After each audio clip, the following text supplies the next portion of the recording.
Alhamdulillah, wassalatu wassalamu ala rasulillah wa ala alihi wa sahbihi wa mawalah. Amma ba'd. Today is 21st of Muharram, 1447, which is the 16th of July, 2025. This is the biography of the Prophet in the light of the original sources. Ahmad is not the abridged, it's the biography, the whole one. And this is by Mahdi Rizq, and it's episode number 5. So we're doing the whole book. We're not doing abridged. What the abridged is my way of, inshallah, making sure that we're going to be passing as quickly as possible through information. I would find it maybe more interesting for you to read it at home rather than start doing fairy tales here and so on and so forth. So I would say some of the things that I might leave because we need to go to the birth of the Prophet ﷺ very soon. Okay. So let's just start from where we left it the last time, and that is the states of what is the Jazeera al-Arabiya and what is surrounding. So Jazeera al-Arabiya will start, and then after that, what surrounds the Jazeera al-Arabiya. I might stop you, and then I would like you to jump, so you could hit scan, and it's going to be a bit difficult for you. If it's difficult, I'll do the translation myself from my own book here in the Arabic one. Fadal. The Arabian Peninsula, the political situation. Okay, so we're going to be now talking about political situation. We're going to talk about political situation, about the religious situation, the economic situation. All of that is just to give an idea what was the Jazeera al-Arabiya, Arabian Peninsula, which is the birth of the Prophet ﷺ. It is the Risalat al-Islam, Islam as well, monotheism and Islam as in the followers of Muhammad ﷺ. It is landed there in that area. So Jazeera al-Arab, Arabian Peninsula consists not just of Saudi Arabia. It consists of, for example, there's Yemen there in the south, there's Oman, Hadramaut. All these areas are considered for Jazeera al-Arabiya. And also we're going to be talking about the Abyssinians, which are not far away, just across the sea. So let's talk about now the first, which is the political situation, and that is how the leadership took place in Yemen. Fadal, just read everything. Yeah. Yemen, the oldest of the Arab peoples known to have inhabited Yemen are the Sabians, inhabitants of Sheba. They find mentioned in the Quran also. Their peak of their civilization and power seems to have been in the year 1100 BC. Right. But no, this is not really a correct translation. Their sovereignty lasted for 1,100 years. Okay, their sovereignty lasted for 1,100. They are the ancient Arabs, and they are mentioned in the Quran. And then also Allah Azza wa Jalla, He mentioned it in terms of that well, the dam that gave them the water.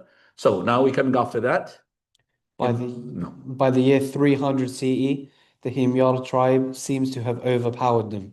With that, Yemen began to suffer decline, and the Qahtani tribes started to migrate from there to various other places. Right. So the Himyar is a tribe that had taken over, and that's the year 300 Christian era. So this you're talking about 300 years before Islam.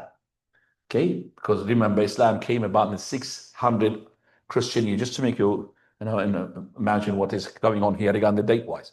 Himyar is a tribe which some of their kings later on will embrace Judaism. So we're going to see how as well Judaism had entered Yemen, Christianity had entered Yemen.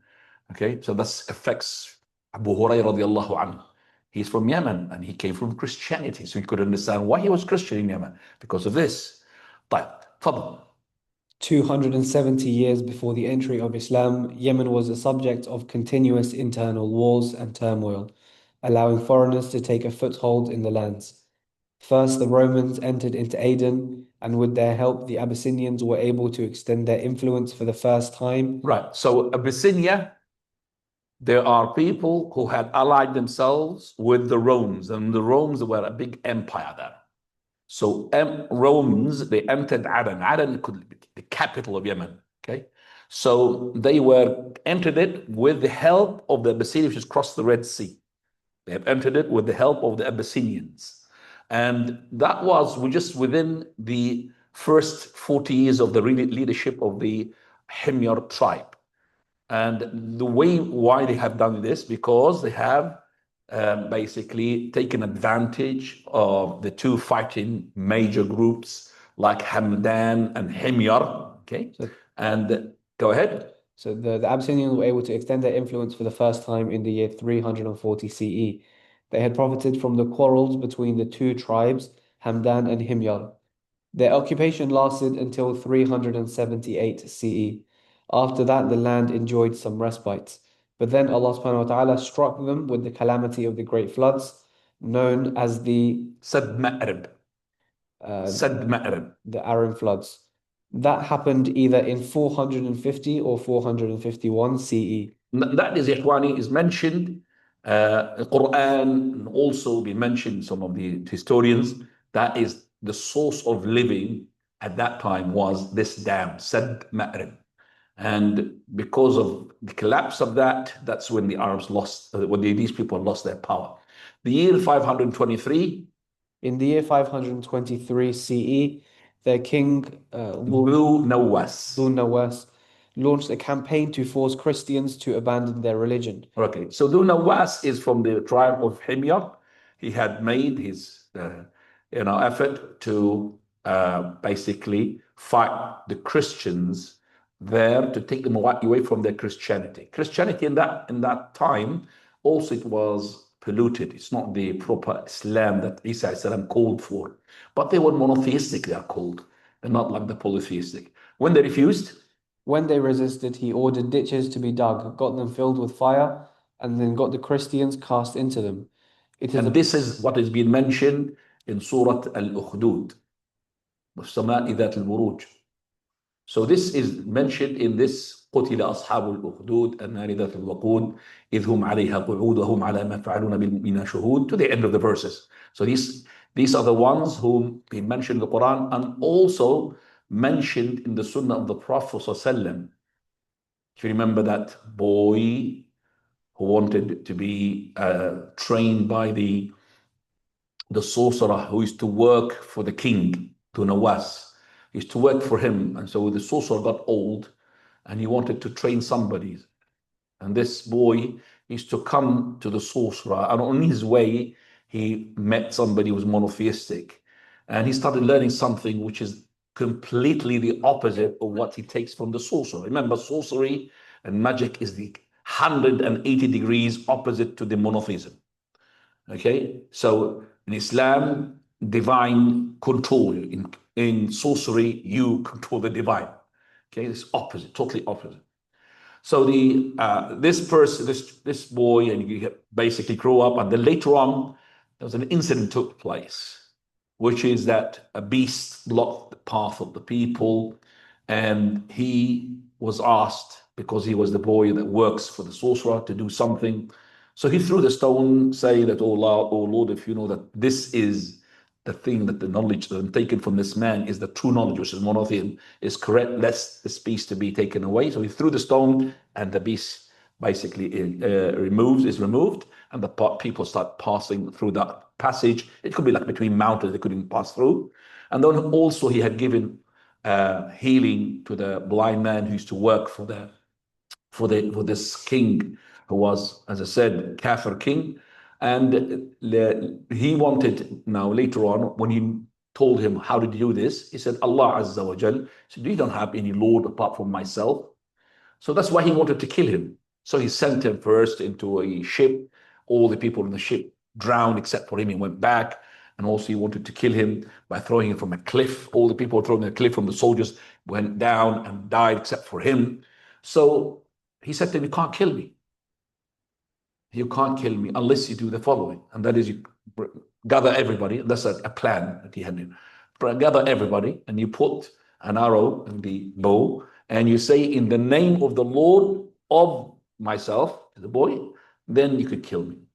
He was really happy, the king, but he didn't really was aware of what is going to take place. As soon as he gathered the people, he had said, in the name of the Lord of this ghulam, and he killed him. As soon as he killed him, the people started saying he would never been able to kill him, because they know about the story, tried to kill him through throwing him the cliff and put him in the ship.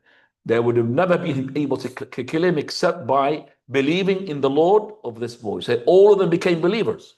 So the king commanded his soldiers to dig the trenches and put fire into them and throw them into the fire. So that's the background of the story.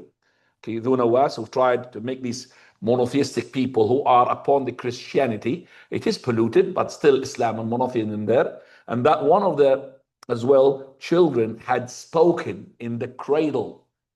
Well, I'm sorry, not supposed to, when he was a child, one of the cradle. Prophet he said 3 people spoke, or three childs spoke in the cradle. It's not one of them actually.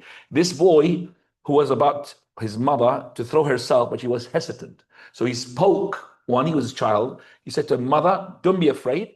Throw yourself into the fire, for you're upon the haqq. So all of those people were killed. And Allah Azza wa Jalla, He mentioned them that they were killed because يؤمنوا بالله العزيز الحميد, because they believe in Allah, the Almighty, the All Praiseworthy. So that is the story behind this. Now, after this happened, which is that their king wanted the Nawas to make the Christians live the Christianity. So now this was the reason for making the Romans, along with the Ahbash, to take occupation of Yemen. So the situation of the ditch prompted the Romans to persuade the Abyssinians to occupy Yemen a second time. It happened under the leadership of Riyadh, and this is documented history-wise in the year 525, and that is correct. Riyadh, he was the leader, was not the king, the leader, is like a commander. He took over the leadership of Yemen. Now, there was somebody called Abraha, and that Abraha as well, he's well known to our stories linked to the Prophet and the Kaaba.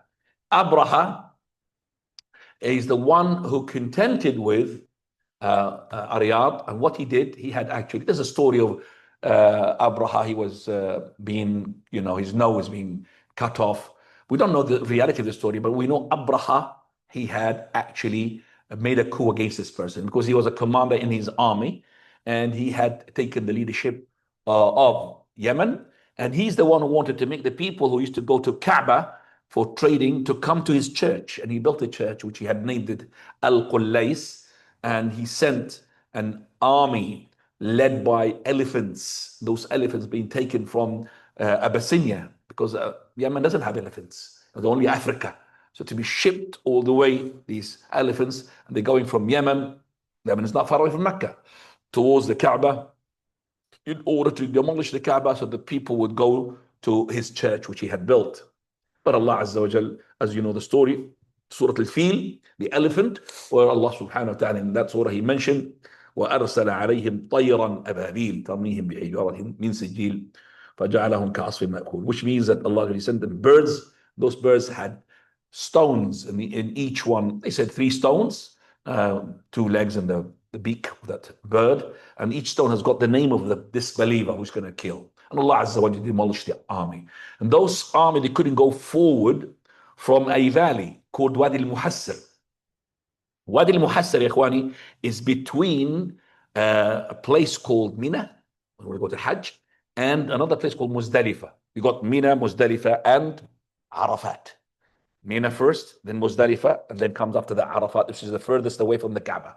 So closest to the Kaaba is Mina. Between Mina and Muzdalifah, this valley is called Wadi al-Muhassir. In this, the Prophet sallallahu alaihi wasallam, when he wanted to go to the Al-Hudaybiyah and to make the, when he wanted to go and make the Hajj and Umrah, the qaswa of his, the Prophet sallam, the she camel, knelt down in that place.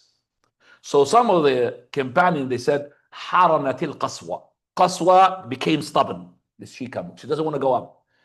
He said, the Prophet of Allah defending his she camel, he said, no, she did not become stubborn, nor this is one of her manners. I mean, this camel hasn't got the manner of being stubborn. But what made it not to go forward?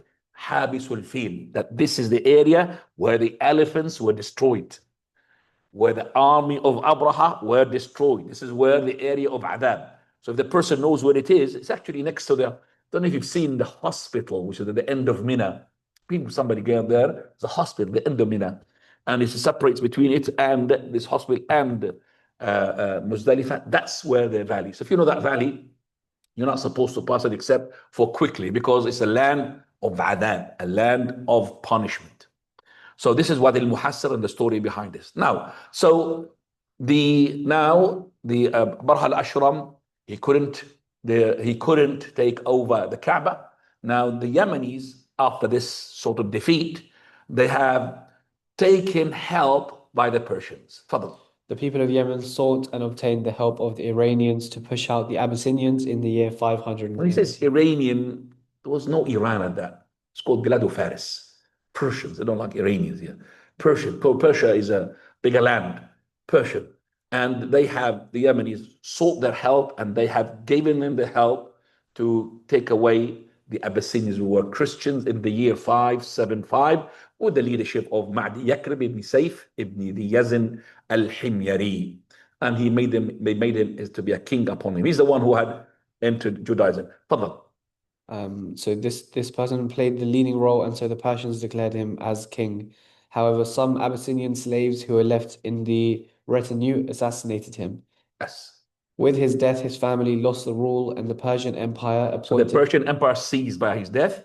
And the last one was Baban, who had embraced Islam by Islam's by entering Islam, this person. So you could say that Yemen becomes a Muslim since that time, which is the year 628. Yes? 628 CE. Which is the seventh of the Hijrah. Now we're going to talk about the political situation in Hira, which is a place in Iraq at the moment. Fadl. The Persians had ruled Iraq and its surrounding areas since the time of Khosrow the Great, which was 557 to 529 BC. Then they were invaded by Alexander the Macedonian in the year 326 BC. Anarchy reigned till 320 BC. During these years, the Qahtanis migrated and occupied a part of the fertile lower lands. They were followed by the Adnani tribes. The two, however, clashed, and the former pushed on to occupy the Euphrates basin. Correct. So Euphrates, the river Euphrates there, which passes through Iraq and passes through as well that area. Fadl. Ardashir, the founder of the Sassanid rule in the year 226 BC, organized the Persians and got better of the Arabs living on the borders of their kingdom. So he had taken over this Sassanids. Naam.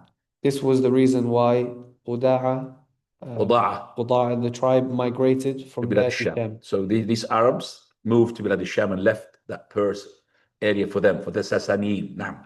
The people of Hira and Anbar, however, submitted to the rule. Nevertheless, finding it difficult to control this region from the capital, the Persians appointed one of their men. Iraq is not really, there's a distance between Iraq and as well, which we call it Iran now, Persia. So he couldn't really have a strong control onto them. So he had to put somebody who's like a stooge for him, or what do you call it, a poodle. Like the Russians, they want to appoint somebody who is close to them. The Americans, they want to see the same thing in Ukraine. Same thing here. These people, they want to do. So Fadl, he put a person called Judayma al-Waddah. He was a governor who helped out with some Persian militia. This was to keep the Romans and Arab Syrians in check. The latter had been similarly placed by the Romans in order to keep the Persians in check. Right. So there was two empires here, the Byzantines, the Romans, and the Persians, which is Khosros or Korish in Arabic. Khosros, Kisra. Right, now we've got the one of the kings which are well known there, and Nu'man ibn al-Mundhir. And he is one of the rulers of Hira. He is the one who rebelled against the Persians, fought against them at Dhiqar and defeated them. Dhiqar, Ma'rakat Dhiqar, which is well known, which the Arabs had actually for the first time they had got victory against the non-Arabs, Persians. Now, this happened after the birth of the Prophet ﷺ. It is said that it was the first time that the Arabs overcame the non-Arabs. The Prophet ﷺ is reported to have said, this was the first time that the Arabs were able to wrench justice from the non-Arabs. Okay, well, this has been narrated without any chain, but we don't have any problem to say that this synchronizes with the history. And it's not really important to know whether this is authentic or not, because the meaning of it is sound. Now we come into the situation in Bilad Sham, the Levante, yes? The Syrian kingdom. No, not Syrian. Sham is not Syria, Wani. Sham is more than one. Syria, Jordan, and Palestine, and Lebanon. Those four countries called Bilad Sham. And the capital is Damascus. And even the northern of Iraq is as well from the Bilad Sham. Fadl. The period during which waves of Arab tribes migrated to Sham, the innermost families of Qudaa, went over to the Syrian plains to take up inhabitation there. These were of the Banu Sulayh bin Hilwan. Hulwan, of whom were born the Banu Dajjam bin Sulayh. The kings had king after one king, and all of them they were against the Persians. Remember, they had left Iraq, Hira, because of the Persians, and they went there. That person who led the Persians, so they were in fight with them until we had the Ghassasina, not the assassins in Persia, the Ghassasina, which is being the ones who are ruling now. The Ghassasina, and they are from Bilad Rome. They are like from the Christians. Okay, they were helpers of the Christians until the Battle of Al Yarmouk, which took place after the death of the Prophet ﷺ at in the years 13 after Hijrah. And the person who is the last of the kings, Jibillat ibn al-Ayham, he had entered Islam, and that is in the era of the Caliphate Umar, second Khalifa Umar ibn Khattab radiallahu anhu. And that's all of it authentic. We come now to Hijaz. Hijaz is the land where, in Saudi Arabia, that covers lots of lands there. Al-Hijaz, تفضل. In Hijaz, political unity did not exist for the area to ever acquire the status of a kingdom. There were many towns, but each followed its own political system, which was nearer to being a sheikhdom rather than a kingdom. So basically, Mecca is ruled by somebody who is other than Ta'if. Ta'if is not far away, it's only 70 kilometers away from Mecca. And also Medina, not to say that's about 450 kilometers, 250 miles, and as well ruled by other people. So there's not really, they are ruled in one, those, most of them are from the Arabs, but they're not really under one leadership. First one is Mecca. تفضل. Mecca. In our account of the development of Mecca, we have stated that its original inhabitants are from Jurhum. Jurhum, you remember the people who had, can anybody tell me what was Jurhum? What did we say last time about Jurhum? Remember these people tribe, they were looking for water and they saw the birds hovering, and then they found Hajar and her son, and they started to say to her, if you can just let us, you could have just easily killed her. But these are how good they were. And just to let us to have some sharing of the water. She said, yes, as long as I'm the one I'm the boss. And they resided, and Ismail salam, he married from them, from Jurhum. He learned Arabic as well from them. Okay? So that's the Jurhum. And it was said before them there was the Amaliq. Amaliq means the giant people, Go ahead, Fadal. although it is claimed that the Amalek had lived in the outskirts before the arrival of the Jurhums. After Ismail alayhi salam, the Jurhum tribe did not show keenness to maintain the sanctity of the Haram. Okay, so later on, after Ismail's death, they were not as good as they were before when they had met mother of Ismail and Ismail salam. So started now corruption to take place, transgression, devouring the wealth of the orphans, and robbing the money that used to come to the Kaaba, because the Kaaba, after the Prophet Ibrahim alayhi salam, he had made the declaration of Hajj وَأَذِّن فِي النَّاسِ بِالْحَجِّ. And when he made his call had reached everywhere. So the people started coming from everywhere to come to pay their rituals into this place called Mecca, into the Kaaba. And that Mecca, as I said before that, there was nobody there going there. No, في واد غير ذي زرع. A valley's got no even plants, nothing, but became famous now. So when the people used to come, they used to give money. And these people used to rob the Kaaba from the money. And they were saying at that time that Zamzam came during their time. As for the well, which is the original well, is actually, so the Zamzam water, it's finished at that time. The sign of the well, which is where Hajar, at their time is being demolished. You can't know what is Zamzam. So Zamzam is basically had hidden itself. Remember, it's a well, it's not a river. Okay, you have to dig for it. So Zamzam at that time is being lost until Abdul Muttalib had found it, as we're going to come to see, inshallah. طيب, after the splitting of some of the Arabs of Yemen, the Arabs, they split from the Yemen after the dam of the Arim. So Tha'lab ibn Amr ibn Amir, he had traveled with his people to Mecca. Initially, the Jurhum tribe resisted. Fighting broke out between the Tha'labas and Jurhums, in which the Jurhums were routed. So now they're rooted out, they're finished. Jurhum is finished now. Now, Tha'laba, he is in leadership. When he got sick, Yeah, he went away to Sham, handing over the Meccan rule and custodianship of the Kaaba to his cousin, called Rabi'a bin Harith. Haritha ibn Amr, وهو لحي, Luhay. And Luhay is going to come to us as well. Okay, so this person who had been in leadership, when he got ill, he went to Bilad Sham, he gave him the leadership.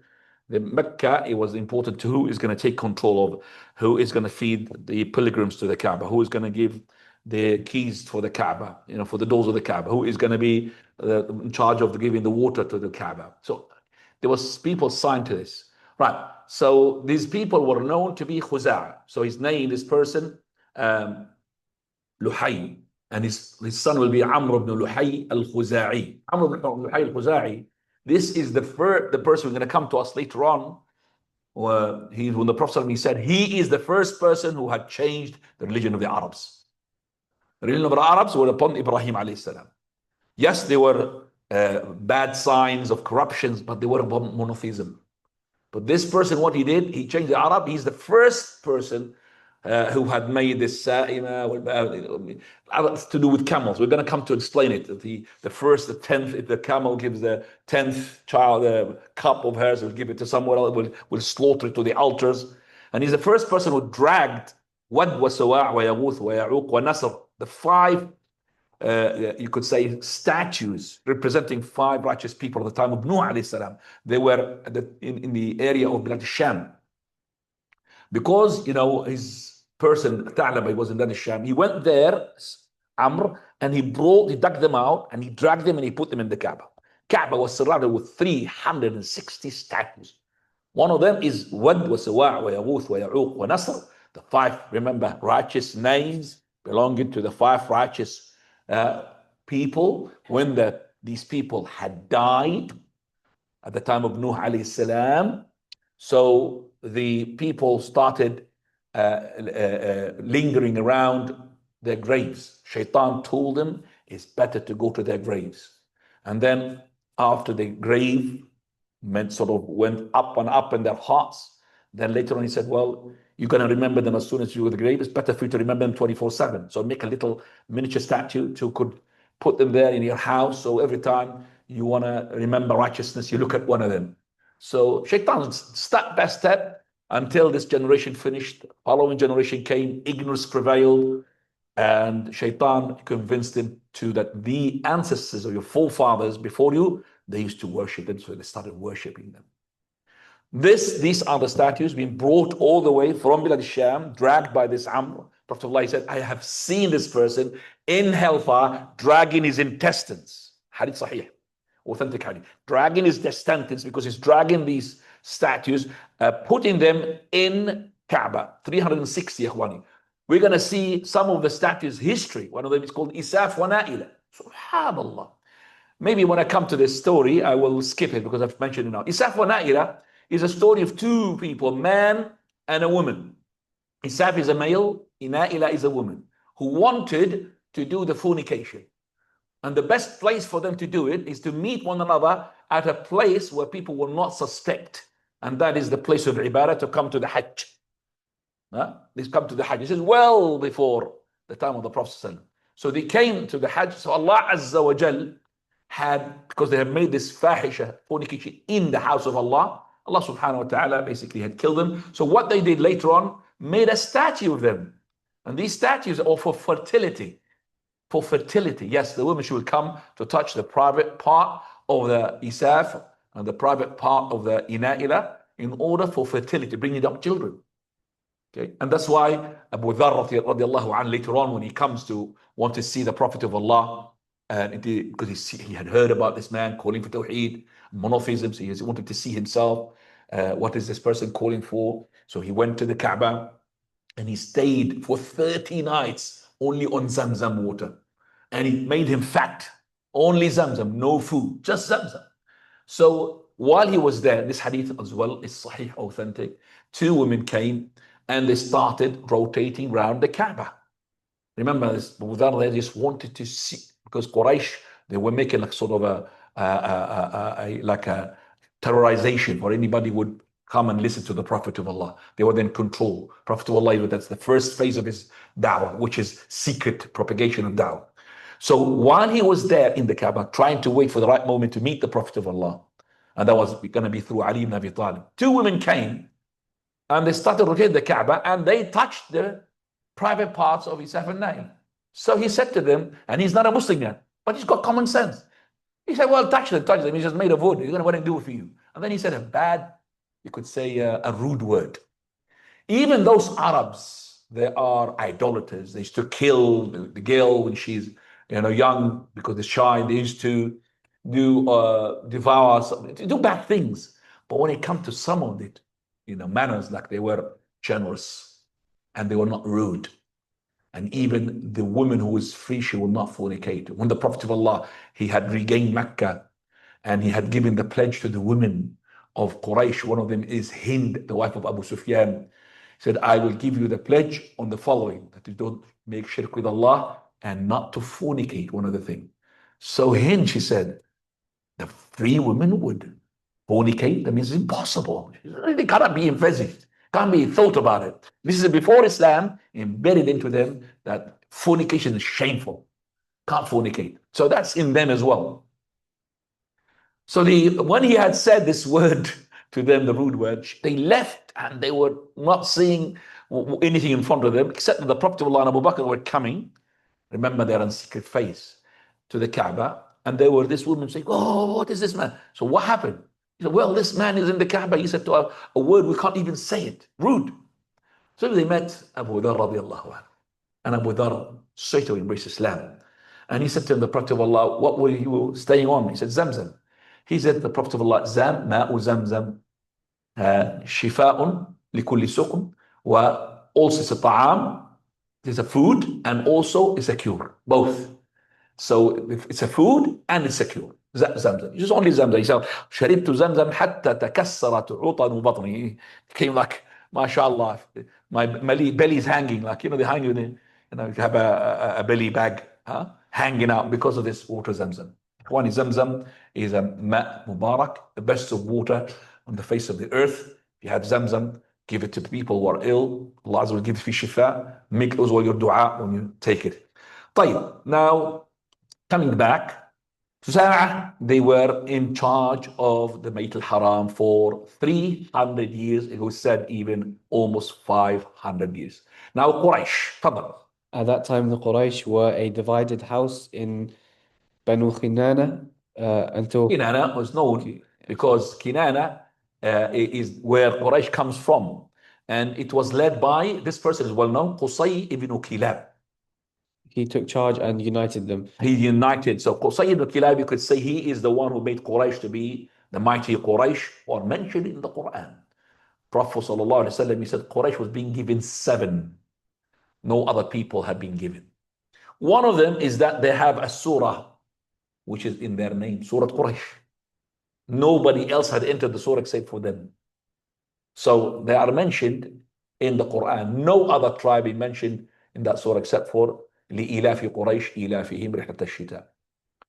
Also, Allah Azza wa Jal gave them the victory, which is, remember, the Abraha al-Ashram wanted to attack the Kaaba while they are kuffar. Quraysh, they were mushrik, idolaters. But Allah gave them the victory through the birds. And He destroyed the elephants' army. Allah gave them the victory because of that. Also, Allah Azza wa Jal gave them the prophethood is from them. So, Prophet of Allah is from Quraysh. He's a Qurayshi person. So he is from Quraysh. His father, grandfather, great-grandfather, all of them from Quraysh. The fourth thing that the Prophet ﷺ, he said that they are in charge of the Kaaba, charge of the Sidana, in charge of Al-Rifada, even in charge of the keys, hijab, the keys of the Kaaba. Until today, the Kaaba, it's got a key, and that key is in the hands of these people, Banu Abd-Dar. And they are inheriting to one another. Nobody can open the Kaaba except through their permission. And even the king had to take their permission. Until today, Ikhwani. This is the amana. As soon as the Prophet ﷺ, he took over the Kaaba, on the year after, he given that to them. And he said, it's going to be in you, in your family, in your lineage. Okay? So he gave them that as well. So now we said, people of Quraysh, Allah Azza wa Jal gave them Surah what? Quraysh. Allah Azza wa Jal gave them victory while they were kuffar. Allah Azza wa Jal chose the prophethood from them. Allah Azza wa Jal gave them the rifada, Zamzam water for them in charge. Siqaya, and then after that, He gave them as well the keys of the Kaaba. Also, the Prophet ﷺ, he said that these people will have the leadership from them. قال الخلافة في قريش ما بقي اثنان. Quraysh is to lead. So there's two people. One is Qurayshi, one is not Qurayshi. The Qurayshi has to lead, regardless of his quality or qualification. You understand me? Al-Khilafatu fi Quraysh. That's when the Prophet ﷺ died and the companions started to say, well, who's going to be Khalifa? Already there was a meeting in Saqifat Bani Sa'ida, and the Ansar is almost going to take a Khalifa after the Prophet ﷺ, Abu Bakr and Umar radiallahu anhuma, along with Abu Ubaidah. They went to the Saqifa to see their brothers, what they're doing. So Abu Bakr, he started giving the speech. And he said to them that Quraysh is the Khulafa, and you, the Ansar, as the Wuzara. You are the ministers. And he reminded him of this hadith, Al-Khilafatu fi Quraysh. So the Khalifa has to be from Quraysh, not from you. And he's not asking the Khilafah for himself. But he said, so if it is the case, then I will choose one of the best two. And that is either Umar or Abu Ubaidah. And that's when Umar, he said, Wallahi, I loved every single word that Abu Bakr said in his khutbah. Every single word that I wanted to say, he said it, Abu Bakr, because he was going to speak. He said it in even better. He said it even in a better way. And I loved every single word except for the last word that he said. He wants to put me in charge, or to be the choice for me to be a Khalifa. For verily, for my head to be stuck and cut, I will never lead people amongst them, Abu Bakr. I will have my neck to be killed rather than to lead people amongst Abu Bakr. He said, what are you talking about? Stretch your hand. Stretch your hand. He stretched his hand, and all the companions with consensus. Nobody had said, no, I'm not going to give it to Abu Bakr. Because Abu Bakr, they know him. He's number one after the Prophet. Nobody would dare to say anything regarding the Khilafah of Abu Bakr. So it was ijma', consensus. Yes, Ali Radi Talib, he was not there at that time. But later on, he had accepted. And also after 6 months, he had clearly and openly had revived or renewed his bay'ah. And Ali ibn Abi Talib, he said, I will lash any person to make me not just even better than Abu Bakr, better than Umar. Nobody is to make me better than Abu Bakr. I will lash him. And that is his time of his khilafah. Nobody is to make me better than Abu Bakr and Umar radiallahu anhu al-jamiyah. Those are the companions, may Allah be pleased with them. طيب, we have only, how many minutes there? Can I read it? 10 minutes. 10 minutes. Right, so this is now the Khuza'ah. Now we're going to be, inshallah, talking about more about Quraysh, but I need to give you more time as well for questions. So if you could just read for us, please. Qusay, he had started dividing Mecca into quarters between his people. Qusay divided Mecca into 4 parts and settled the Quraysh in each of its parts. He kept to himself all the important religious functions, such as custody of the keys of the Kaaba, the right to water the pilgrims, feeding the pilgrims, presiding over the assemblies, and handing out war banners and standards. He also built up a house of justice, naming it Darun Nadwa. He imposed a tax on the Quraysh. The sum thus obtained was spent on the welfare of the pilgrims. So it's like a parliament house, Darun Nadwa, but the proper Darun Nadwa, parliament house. Yet the Prophet of Allah did not participate in that when he started calling to the Tawheed and monotheism. He said, let me just go and get more members in the parliament. I'm not really embrace and I make them to embrace it. He didn't do that. He just started calling for the Tawheed, monotheism, La ilaha illallah. طيب, تفضل. When he grew old, Qusay handed over these functions to the eldest of his sons, So basically, these people, they used to do it for the sake of as well the needy of the Hujjaj, just the pilgrims. They were in need, so he was not taking the money for himself. طيب. When he had gone old, he had given this job to his eldest son, which is Abdul Dar. When Abdul Dar died, and his brothers Abdul Manaf, Abdul Shams, those are the known names, Ikhwani. From them, the Prophet ﷺ emerges. Okay. Their people, they were basically fighting, contending with each other regarding who's going to lead. And they were into 2 groups. تفضل. So they split into those supporting Banu Abdul Dar And Banu Abdul Manaf. Manaf, while swearing allegiance. Now this is a very important Ikhwani Hilf, which is coalition going to be taking place. Banu Abdul Manaf dipped their hands in. This is Hilf al-Fudul or Hilf al-Mutayyibin. Hilf al-Mutayyibin is like a plate which got something like a fragrance, liquid, and they dipped their hands, okay, into that, immerse their hands into it, which is that they're going to have a coalition. This coalition is actually to give justice to the one who has injustice upon him. And the Prophet ﷺ had praised such a hilf, even though it took place when he was maybe, very, before his birth. تفضل. أو حلف المطيبين. تفضل. Abdul Manaf, they dipped their hand in a cup of perfume and rubbed them against the Kaaba wall. They were known as the Mutayyibun. In contrast, the Banu Abdul Dar dipped their hands in a pot of blood, rubbing their hands against the Kaaba walls. They were known as the Ahlaf. Nonetheless, the two parties came to peace and decided to split the functions between themselves. Okay, here, inshallah, just stop here because I don't have time. So we'll just say that we have later on the mentioning, please read it, of Abdul Muttalib ibn Hashim. And Abdul Muttalib is the grandfather of the Prophet sallallahu alaihi wasallam. And if you just look at the Prophet sallallahu alaihi wasallam, he said at the end, before Yathrib, he said, Prophet of Allah, he made the hijab in their hands. And when he regained Mecca, and he gave the key of the Kaaba to Uthman ibn Talha. Can you see that? Yes, I can. And it is in them until today. And it was said that the following verse is regarding them. The verse says, read me the translation, إِنَّ اللَّهَ يَأْمُرُكُمْ أَن تُؤَدُّوا الْأَمَانَاتِ إِلَى أَهْلِهِ. Translation of which? Surely Allah orders you to restore the trust to those they belong. Surah An-Nisa, this is. And it was said that it was sent down because of this. So he's a prophet of Allah. He had now given the amana, trust to these people. You, belongs to you. And the Imam al-Tabari did not say other than this. They said this is maybe more likely. Wallahu ta'ala alam. Next time, we're going to be talking about Yathrib, which is Medina, Tayyibah. We're going to talk about how the history regarding who ruled and who is not ruled. We'll talk about Aus and Khazraj. We'll talk about as well how Aus taken help from the Jews as well, how the Jews entered the Medina. Now, if you have any questions regarding what we heard, please just go ahead. Jazakumullah khairan. And I think there's 2 minutes or 3 minutes left. 5 minutes. Alhamdulillah. Yeah. Any question, Ikhwani? Otherwise, I'm going to take from the online. Yalla, Ikhwani.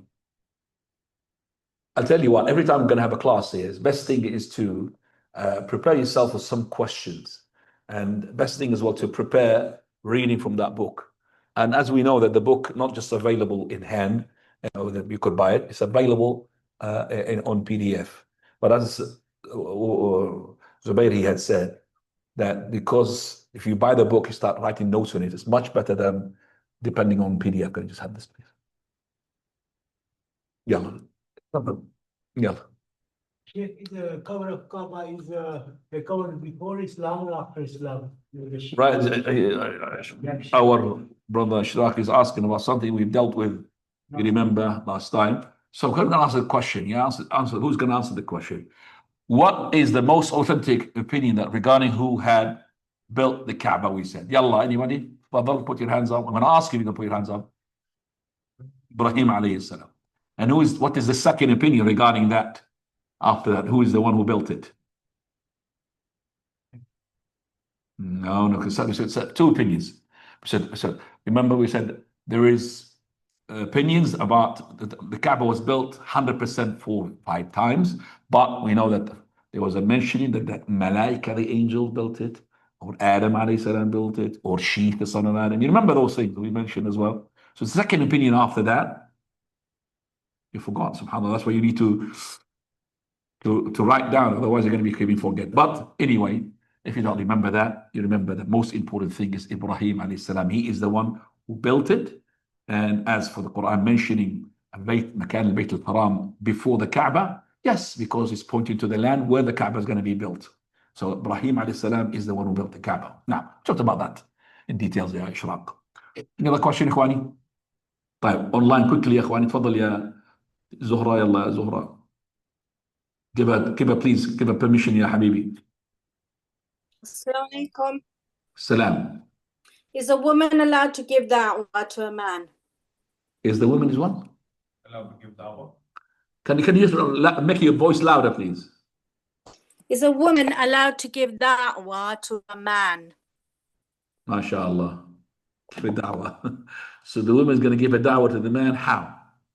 She's going to be saying to him, please come here. And the da'wah to the man, if it is being said, like sent him a message, but not to talk to him directly, unless it's just like a few words. But unless there's a somehow a relationship that would prevent them from doing haram, like they said, their father, like they had a son, who's not a Muslim. But to a stranger, it could be from a very old woman to a young man. Yeah, maybe, understandable. But the young woman, young man and the young woman, they're going to forget about the da'wah and do something else. And that's known. This is obvious. It's being treated like that. You see, Sulaym, radiallahu anha, when she was approached by her husband, who's going to be her husband, which is the first one, Malik, he had left her and he's said as a kafir. So Abu Talha wanted to marry her. Abu Talha, he came to her, he's a kafir. So she gave him da'wah. How the da'wah is, he said to her, I want to marry you.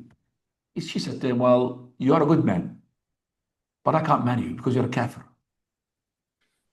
I'm not allowed to marry you. He said, well, you don't want this. You want the gold and the silver. What the women are after always, gold, silver. That's what you like. He said, I don't want gold or silver from you. I want Islam. If there is Islam, then this is my dowry. Khalas, that's da'wah. That's da'wah. So he went to straight away to the Prophet, Allah embraced Islam, and he married her. And he embraced Islam, yes, for this reason, but his Islam was truthful.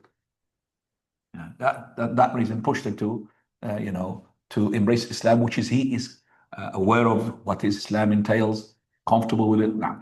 طيب تفضل يا عبد الله أبو عبد الله quickly. جزاك الله خير.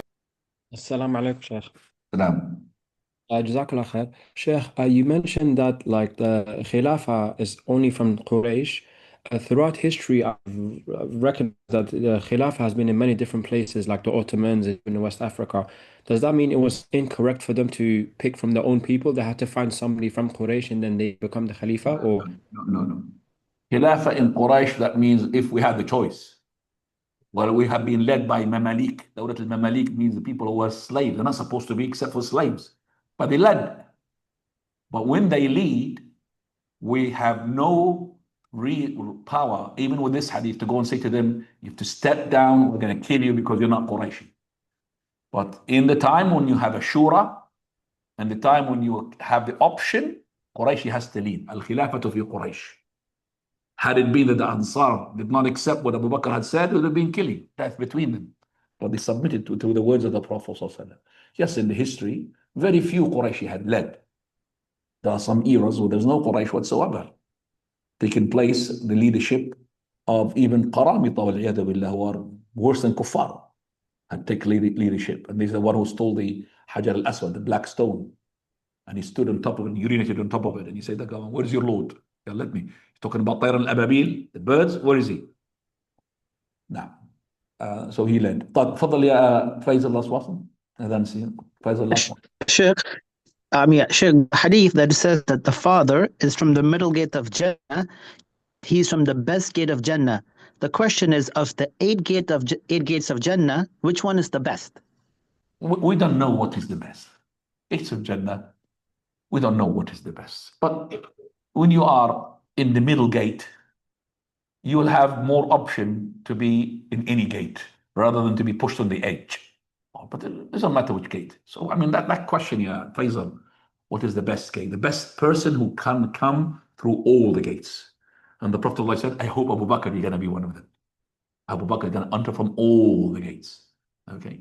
والله تعالى أعلم وسبحانك اللهم بحمدك أشهد أن لا إله إلا أنت أستغفرك وأتوب إليك.